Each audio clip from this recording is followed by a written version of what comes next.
definitely the mayor of East Durham. He makes things happen when even the mayor can't make some things happen over there. He's a community organizer. He knows what's going on in the community. He knows the community leaders in the area better than I do.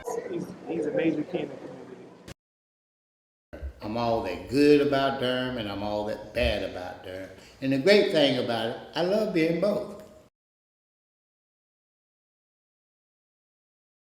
I was born right off of Angel Avenue on Bingham. I ran into trouble as a teen and got incarcerated in reform school. I came out of reform school right after my 15th birthday. I got in more trouble and went to Polk Youth Center. You know, I had a troubled childhood, we would say. Then when I got out of prison, I left the state completely. You know, then I got in trouble all over the United States. And, we always welcome his input and his agitation because it keeps us on our toes. It allows us to understand what we should be doing, what we're not doing, and being out there in the community responding to the needs of the citizens. So he's always in our face. He's like a gadfly, but he's a welcome gadfly. It's working with Steve is like being on the fast track all the time. And you're constantly thinking and being innovative. So, you know, he stands up for people, you know, stands up for people's rights. He goes to a lot of meetings. I know you can always see him there. He's just very active in the community. I met a young lady down in Tampa, Florida, and we had a daughter.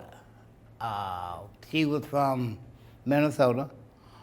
We was up in Minnesota when she decided to deliver my daughter.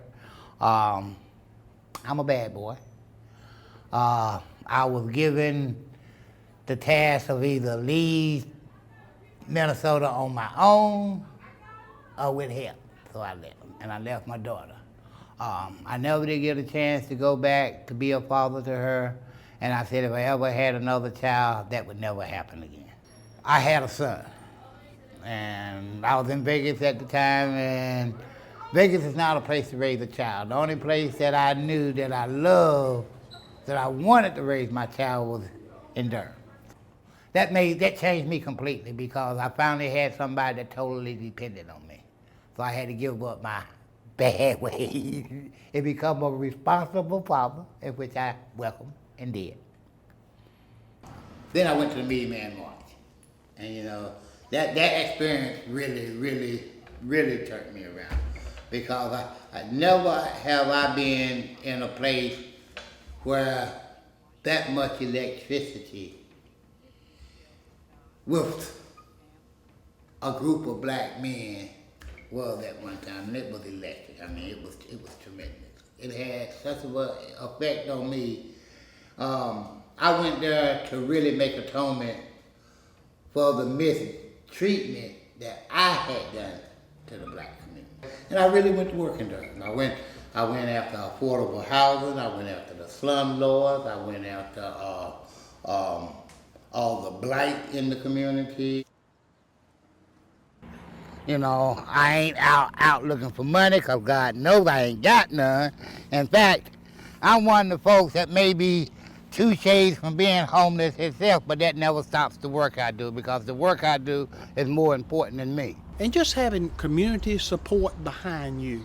I have found out that if you pull the community together, community might have a lot of problems, but when the community comes together, everything generally works out all right. And Steve was a big part of that. What makes me an effective organizer is because nobody can control me. And the reason why nobody can't control me, because it's not about money with me. They can't pay me enough money to get me to sell out to my community.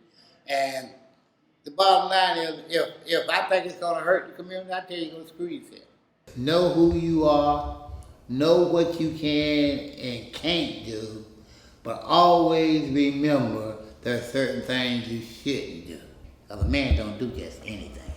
A man does the right thing.